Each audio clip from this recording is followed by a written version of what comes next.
Hi, everybody. Welcome to. I'm just saying, thanks for tuning in.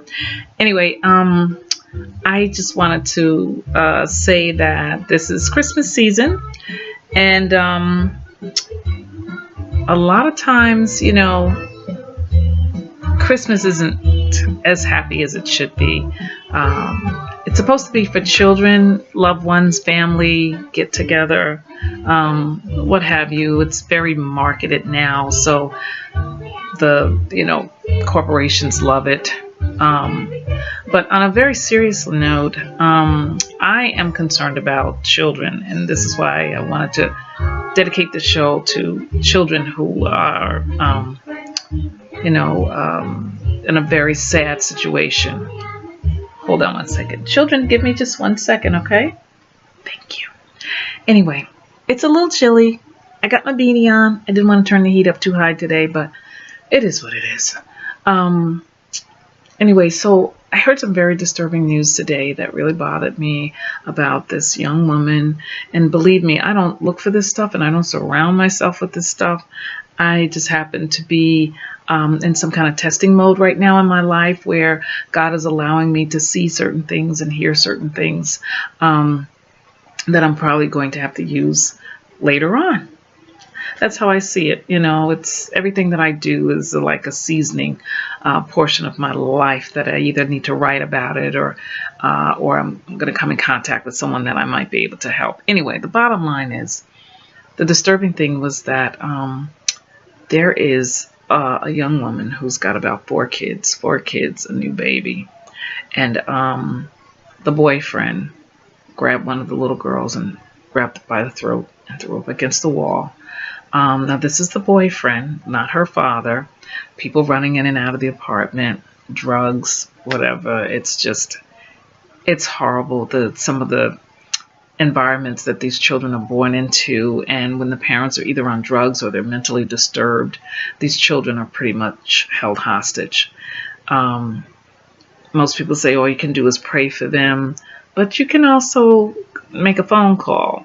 You know, not that CPS is going to do anything. And I'll tell you, sometimes these governmental agencies that know that there's only certain people who are going to be calling Child Protective Services are probably poor people, mentally depraved people, people that are on drugs, people who have children who really don't want them, but they just happen to be an accident or what have you, or they're anchor children because you need them so that you can get your monthly check or so that you can use the children for your own benefit to say, look, feel sorry for me, give me some money, whatever the case might be. These children are held hostage. They have nobody to go to. Who do they go to? They can't trust the adults because the main adults that they think would protect them is not protecting them. So where do they go from there? So they want to tell you, if you see something, say something about a package or something. If you see something with a child that's being abused, both mentally, physically, or emotionally, please do something. Because the fact of the matter is that child is going to, if they grow up, because this time of the season, suicide is very high now. In the last 20 years, the last 2 decades, it's been very high. Children starting at the age of 10. So this is very serious stuff that we have to pay attention to.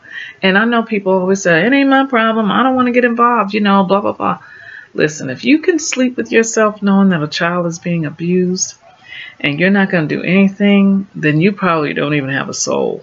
That's all I'm saying. You sold your soul to the devil. But the thing is about people like that, they don't want to say anything about anybody else's whatever because they need to say, people say, mind your business, because our moral compass has gone down the tubes. Hey, mind your business. Okay. So when something happens to you, then everybody else should mind their business too, right? It's only fair. So if something happens to you or someone that you love, and then all of a sudden, you decide, well, I just mind my business, then mind your business, okay? But if you're anything of a person who has any kind of compassion for children who cannot help themselves, then you will do something about it.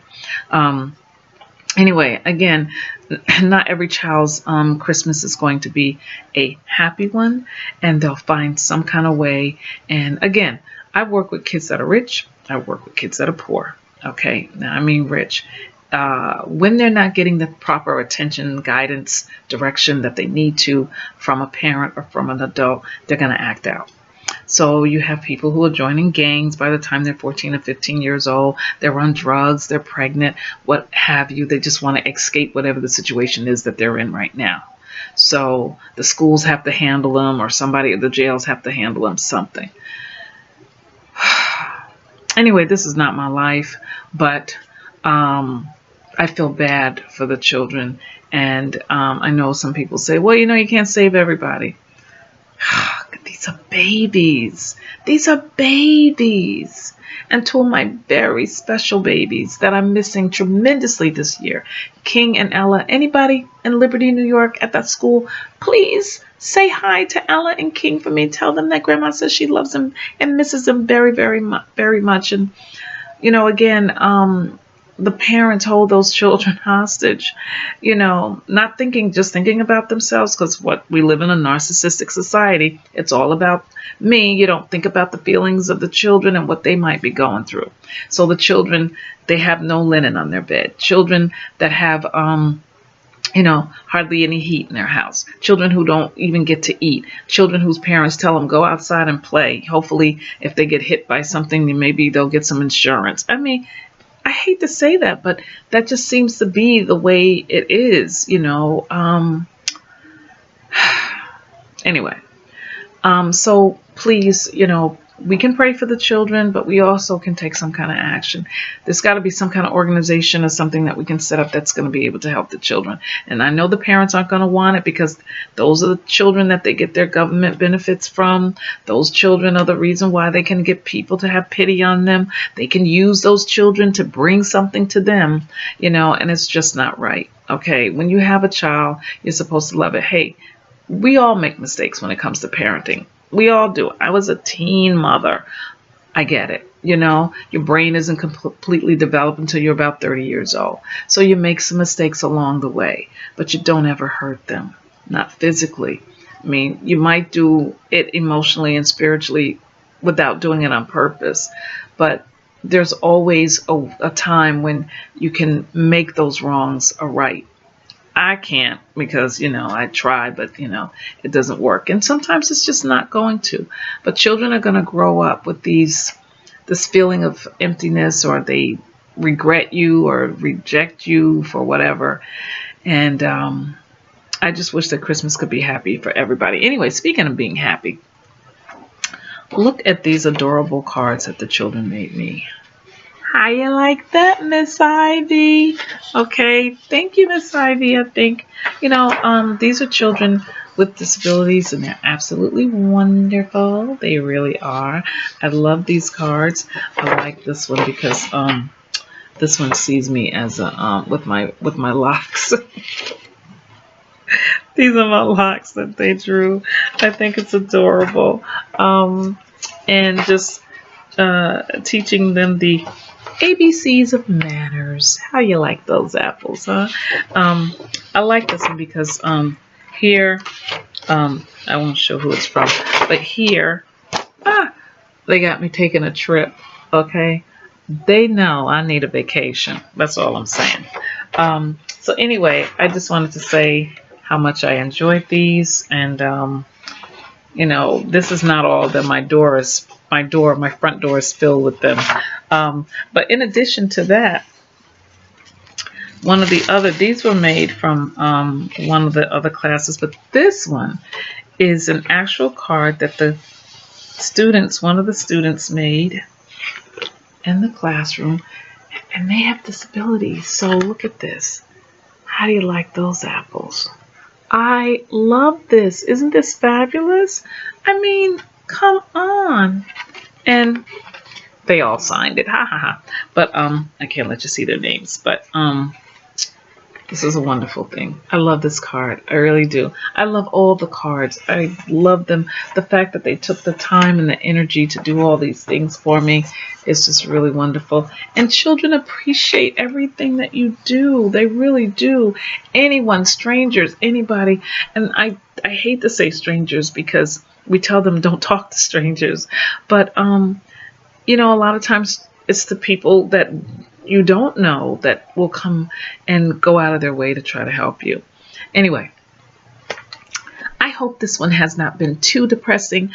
I've just been thinking about children and the fact that, you know, we just need to help them. That's all. So I'm going to go out with something hopefully a little more, you know, joyful. You know what I'm saying? Okay, guys. So I will see you on Thursday, most likely, I think. I don't know if I'm going to do a show or not, but, you know, love your people, love the children, you know. We celebrate the birth of a king, a little baby. So, you know, so let's give those babies lots of hugs and kisses, and each other lots of hugs and kisses, okay? There's nothing wrong with getting a little hug and a kiss at Christmas time. That's a nice gift too, right? Anyway, Whitney says, to the world, okay?